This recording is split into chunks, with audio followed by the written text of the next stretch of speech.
নাগরিক যে সমস্যার নেই কোনো ডেসক্রিপশন কিংবা হেডিং, সেই সমস্যার নাম হচ্ছে আমাদের সবার অপ্রিয় লোডশেডিং।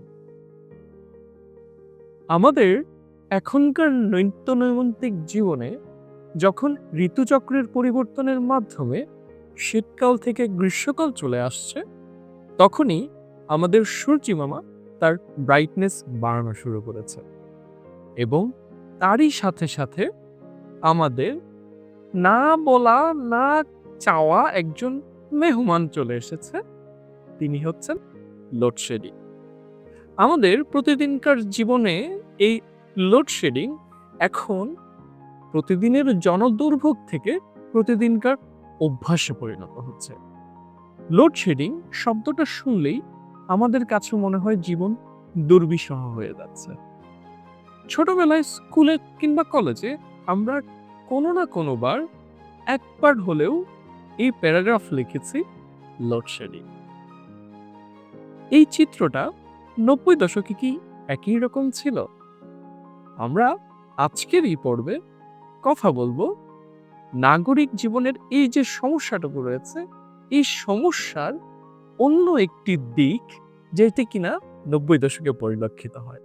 তাই চলুন কথা না বাড়িয়ে মোমবাতির আলোয় না, আমাদের সফট বক্সের আলোয় শুরু করি আমাদের আজকের পর্ব লোডশেডিং এর অতীত।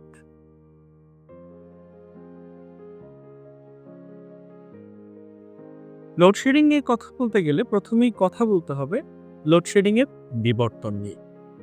এখন যদি কখনো লোডশেডিং শুরু হয়, তাহলে আমাদের কপালে প্রথমেই চিন্তার ভাঁজ পড়ে যায় যে কখন ইলেকট্রিসিটি আসবে। আমাদের নগর জীবন থমকে যায়, আমাদের নগর জীবন দুর্বিষহ হয়ে ওঠে এবং সেটা হয়ে ওঠাটাও স্বাভাবিক। আমাদের এই নাগরিক জীবনে যেখানে একটা বিল্ডিং এর সাথে আরেকটা বিল্ডিং একেবারে লেগে লেগে তৈরি করা হয়, যেখানে গাছপালার পরিমাণ খুবই কম, যেখানে খুব একটা বাতাস বয় না, সেখানে লোডশেডিং শুরু হলে বাসাগুলো জ্বলন্ত উনুনের মতো হয়ে ওঠে। তাই আমাদের নাগরিক জীবন অনেকাংশেই দুর্বিষহ হয়ে ওঠে।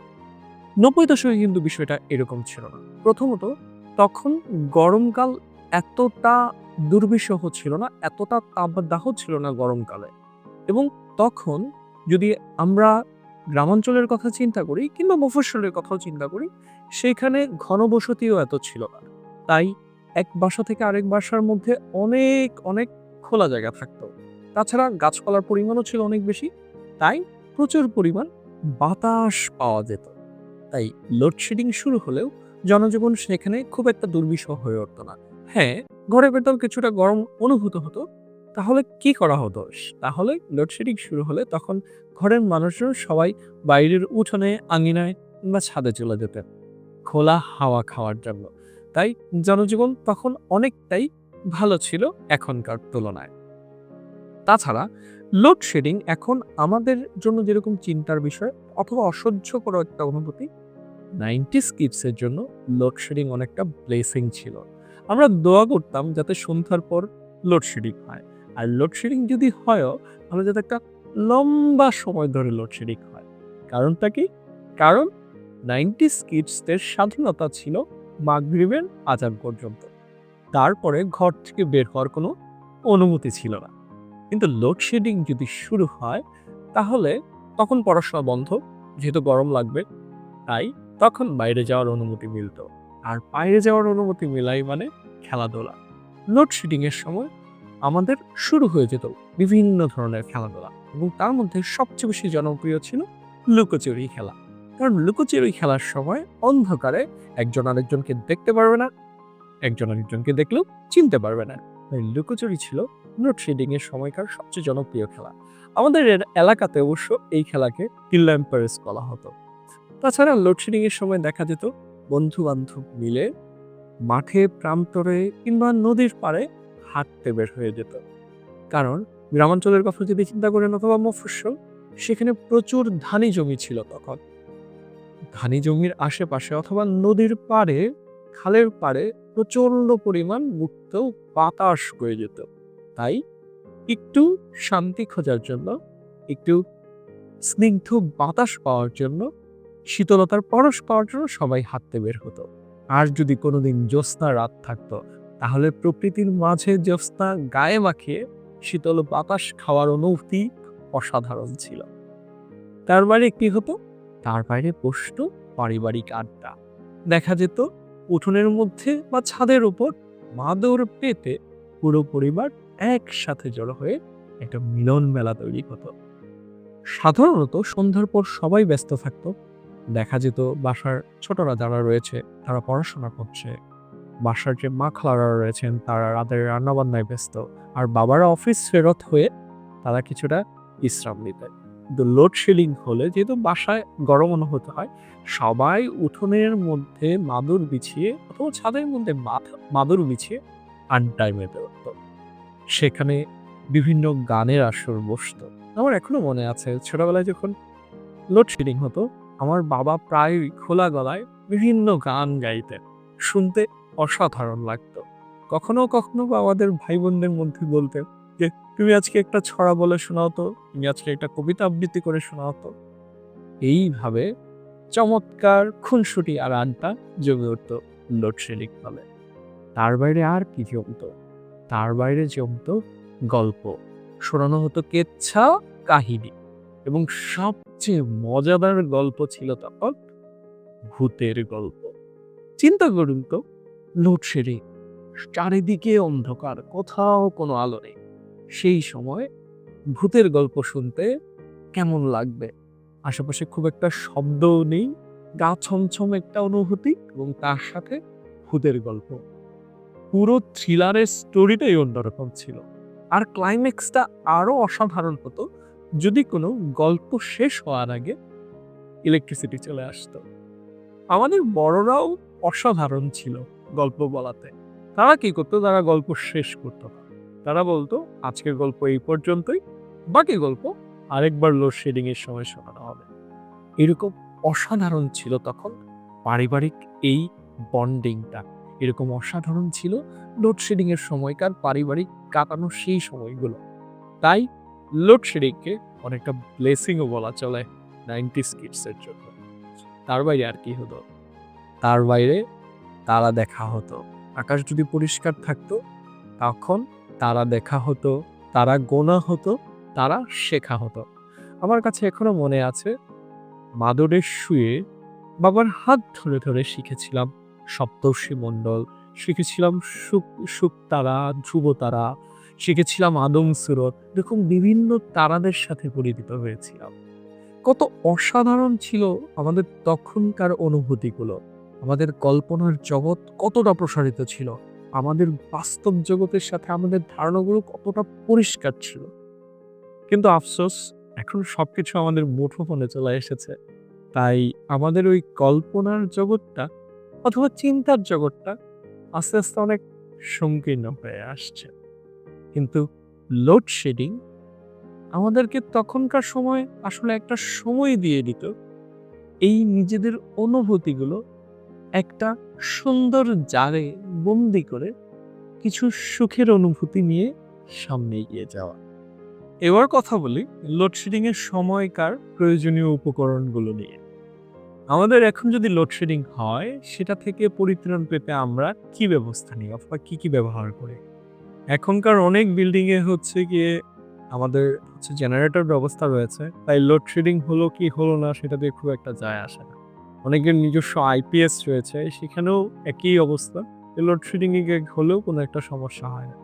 তাছাড়াও সবার বাসায় চার্জিং ফ্যান রয়েছে, চার্জার রয়েছে। এখন তো ডিফারেন্ট বাল্ব পাওয়া যায় যেগুলো লোডশেডিং হলে অটোমেটিক জ্বলে ওঠে।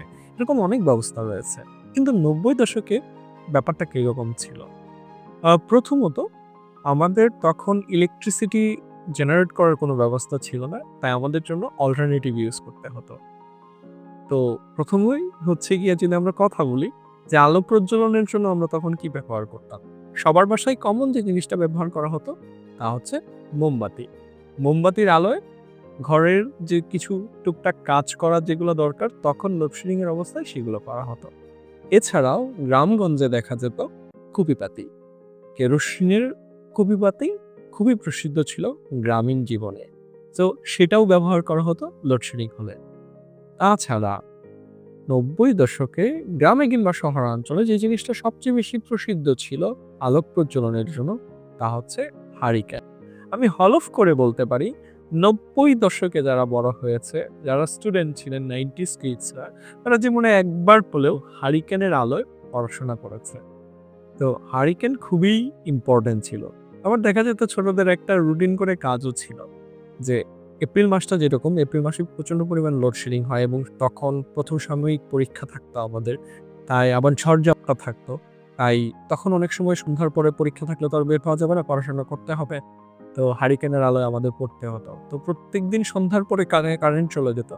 তাই দেখা যেত যে প্রত্যেকদিন সন্ধ্যার সময় বাচ্চারা রুটিন করে ওই হারিকেনের যে কাচের অংশটা যেটা রয়েছে সেটা ধুয়ে মুছে পরিষ্কার করে রাখতো। যাতে হারিকেনের আলোটা অনেক পরিষ্কার দেখা যায়। এখন যদি আসি যে রাতের বেলাও তো অনেক সময় অনেক দীর্ঘ সময় লোডশেডিং হতো। তখন তো আর সবসময় বাইরে থাকা সম্ভব না। তাই গরম তো সবারই অনুভূত হয়। সেজন্য কি ব্যবস্থা ছিল? সেজন্য ব্যবস্থা ছিল বিভিন্ন ধরনের হাত পাখা এবং যেগুলো কিনা আমাদের মা খালারাই বানাতো।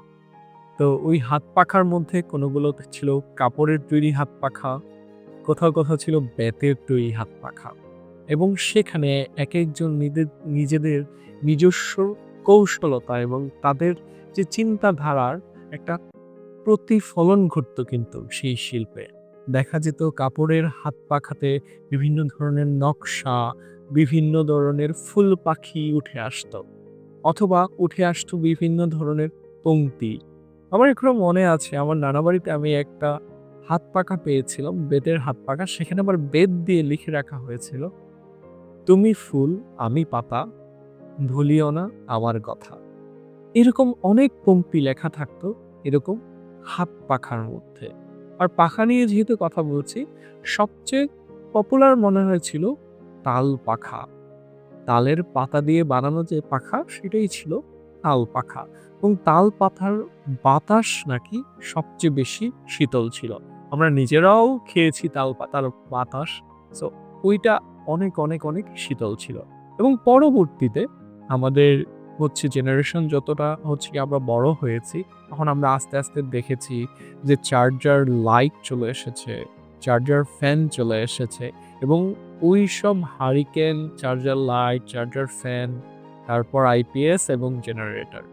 এইভাবে কিন্তু একটা সামগ্রিক ধারার লোডশেডিং এর যে চিত্রটা রয়েছে, সেই চিত্রটা পরিবর্তিত হয়ে আজকের এই অবস্থাটায় চলে এসেছে।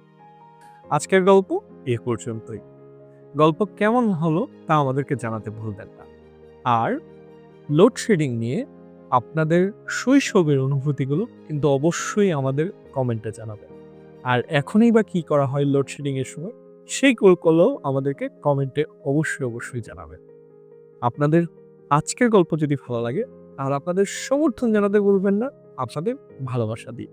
এবং আপনাদের সমর্থন জানানোর জন্য লাইক, কমেন্ট, শেয়ার এই অপশনগুলো তো রয়েছেই। নতুন আরেকটি পর্ব নিয়ে সামনের সপ্তাহে আবারও দেখা হবে। আর ততদিন পর্যন্ত কথা বলা চলুক, গল্প বলা চলুক।